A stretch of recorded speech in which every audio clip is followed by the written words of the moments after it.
Board परीक्षा में पूछे गए 1 नंबर के प्रश्नों का आज हम अध्ययन करेंगे। नमस्कार मित्रों, मैं गजेंद्र सिंह तोमर आपका सिविल ऑनलाइन स्टडी में हार्दिक स्वागत है।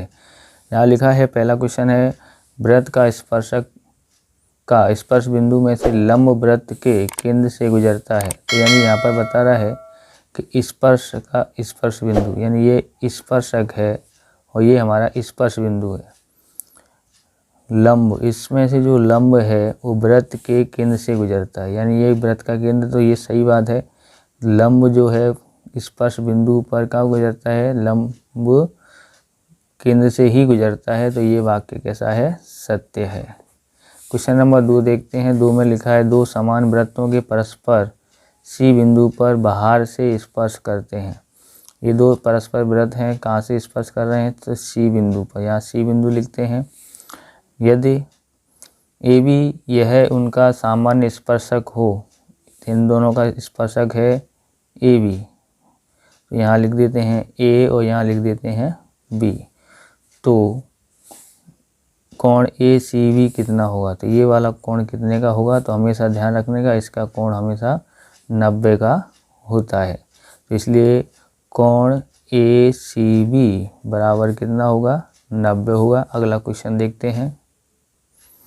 अगला क्वेश्चन है, चतुर्भुज ABCD एक वृत्त के अंदर परिगत है। तो चतुर्भुज ABCD ये वृत्त है, वृत्त के अंदर परिगत है, मतलब वृत्त के अंदर हमको एक चतुर्भुज बनाना है।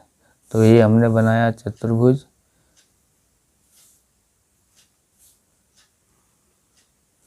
और यहाँ लिखते हैं ABCD, ये चतुर्भुज है। और यहाँ पर हम लिखते हैं AB बराबर कितना दिया है, 15.2 दिया है, और BC बराबर 12.8 है, और CD बराबर 6.4 है, और DA हमको ज्ञात करना है। तो हम लोग यहाँ पर पहले लिखते हैं चतुर्भुज ABCD वृत्त में परिगत है।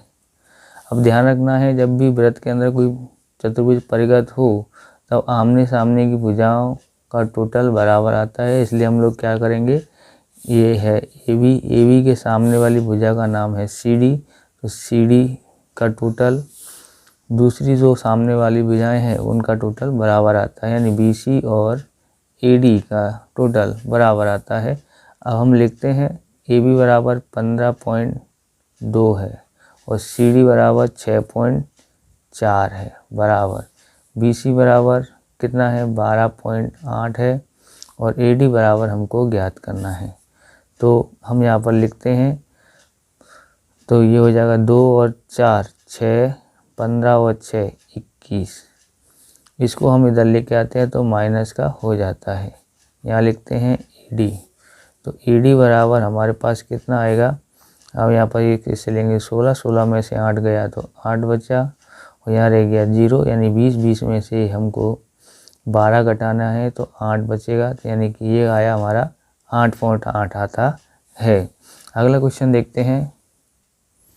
तो चौथा नंबर का क्वेश्चन है, P केंद्रित वृत्त के बाहर के भाग में आया बिंदु A है, यानी ये P केंद्रित वृत्त है, यहाँ केंद्र बनाते हैं P और बाहर आया बिंदु, यानी ये जो है बाहर बिंदु आया है वो कौन है, तो A है। A में से खींचा गया स्पर्शक बिंदु वृत्त को B बिंदु पर स्पर्श करता है। ये कहाँ पर स्पर्श करता है, B बिंदु पर। तो इस तरह से यहाँ पर क्या बन गया, एक त्रिभुज, समकोण त्रिभुज बन जाता है, जिसमें PA बराबर बोलता है 25 है और AB बराबर 24 है।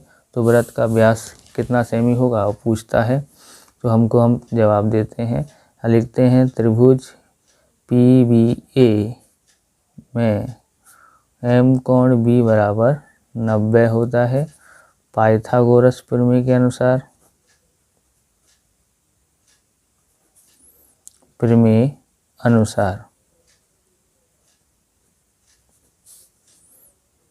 PA स्क्वायर बराबर PB square plus AB square कितना होता है, तो PA बराबर 25 दिया है, तो यहाँ 25 का वर्ग, यहाँ लिखेंगे 24, यहाँ PB दिया नहीं है, ज्ञात करना है, त्रिज्या ज्ञात करनी है, और AB बराबर 24 दिया है। 25 का वर्ग होता है 625 PV स्क्वायर और 24 का वर्ग होता है 576। 625 माइनस 576 बराबर PV स्क्वायर। PV स्क्वायर बराबर 49 बच जाता है।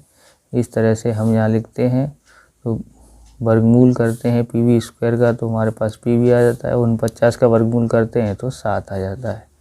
इस तरह से त्रिज्या कितनी आई, वृत्त की त्रिज्या 7 है। तो व्यास ज्ञात करेंगे, व्यास बराबर 2 गुणा त्रिज्या। ये व्यास का सूत्र है। 2 गुणा त्रिज्या कितनी है, हमारे पास 7 है, तो कितना हो जाता है 14 सेमी। ये हमारा आंसर है। अगला क्वेश्चन देखते हैं। क्वेश्चन नंबर 5 है, ओ केंद्रित वृत्त के बाहर P में से खींचा गया स्पर्शकों वृत्त को A और B में स्पर्श करता है। यदि कोण APB बराबर 70 हो तो POA बराबर खाली जगह। तो यहाँ पर देखते हैं O केंद्रित वृत्त है, O केंद्रित वृत्त है। हम यहाँ पर केंद्र में O ले लेते हैं और A और B स्पर्श करता है, यानी P, यानी इस बिंदु से A और B को क्या करता है, स्पर्श करता है। A और ये हमने यहाँ पर बना दिया। यहाँ पर हमने बनाया A और यहाँ बना दिया है B। तो इस तरह से यहाँ पर एक कोण बन जाता है। अब बोलता कौन सा कोण है, तो यहाँ पर देखेंगे APB, मतलब ये वाला कोण कितना बोला है, 70 का बोला है। तो हम देखेंगे यहाँ पर, तो आमने चतुर्भुज ये है, आमने सामने के कोणों का माप 180 होता है। तो हम लिखेंगे यहाँ पर त्रिभुज AOB, कोण AOB प्लस APB, कोण APB बराबर कितना होता है, 180 होता है। अब AOB कोण हमको मालूम नहीं है, लेकिन APB यहाँ पर दिया है 70, तो 70 लिख देते हैं। यहाँ लिख जाता है 180। कोण AOB बराबर 180, ये उधर जाता है तो माइनस का 70 हो जाता है। कोण AOB बराबर कितना हो जाएगा, 110 हो जाता है। इस तरह से हमने ये ज्ञात कर लिया है। अब हम देखते हैं आगे कैसे करते हैं। यानी कि ये वाला कोण का माप 110 आया है, 110 आया है, लेकिन इसने पूछा क्या है, इसने पूछा है कोण POA, यानी कि ये वाला कोण पूछा, यहाँ कितना होगा। तो हम यहाँ लिखेंगे OP, यह कोण AOB को समद्विभाजित करता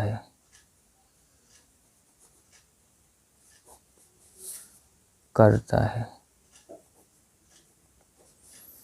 इसलिए हम ज्ञात करेंगे P, कोण POA, इसका क्या होगा, आधा होगा। तो इसलिए 1/2 कोण AOB, तो 1/2 लिखते हैं। इसका माप कितना आया हमारे पास, 110, तो 2 से भाग देते हैं तो हमारे पास आ जाएगा 55। तो कोण POA बराबर 55 आ जाता है, 55 डिग्री। अगला सवाल देखते हैं। क्वेश्चन नंबर 6 है, P केंद्रित वृत्त का बिंदु A में से खींचा गया स्पर्शक AB है और कोण त्रिभुज PAB समद्विबाहु त्रिभुज है, तो PBA बराबर खाली जगह। तो यहाँ पर हम लिखते हैं, सबसे पहले बोलता है P केंद्रित वृत्त है, तो यहाँ केंद्र में P है और वृत्त का बिंदु A से, यानी कि यहाँ से खींचा गया स्पर्शक AB। तो ये हम यहाँ पर AB बना देते हैं, यहाँ से यहाँ लिख देते हैं A से खींचा गया स्पर्शक AB है, तो यहाँ A है और यहाँ B है। इस तरह से हम एक त्रिभुज बना देते हैं। तो ये बोलता है त्रिभुज PAB समद्विबाहु त्रिभुज है तो PBA बराबर कितना होगा, तो सॉरी यहाँ पर हम लिख देते हैं A और यहाँ लिखते हैं B। अब ये कोण तो समकोण हो जाता है, ये बोलता है PBA कितना होगा, तो PBA दोनों जब समकोण त्रिभुज में दो भुजाएं समान हो तभी समद्विबाहु होता है, और जब समद्विबाहु हो तो एक कोण का माप बाकी दो कोणों का माप बराबर होता है, यानी ये 90 है, इन दोनों का भी 90 होगा। तो हम लोग क्या करेंगे, इन दोनों के माप को हम आधा कर देंगे यानी 45। इस तरह से इसका माप कितना आ जाएगा, कोण PBA बराबर 45 होता है। अगर आपको हमारा वीडियो अच्छा लगे तो लाइक करें, शेयर करें, कमेंट करें, चैनल पर नए हो चैनल को सब्सक्राइब करें। जय हिंद, जय भारत।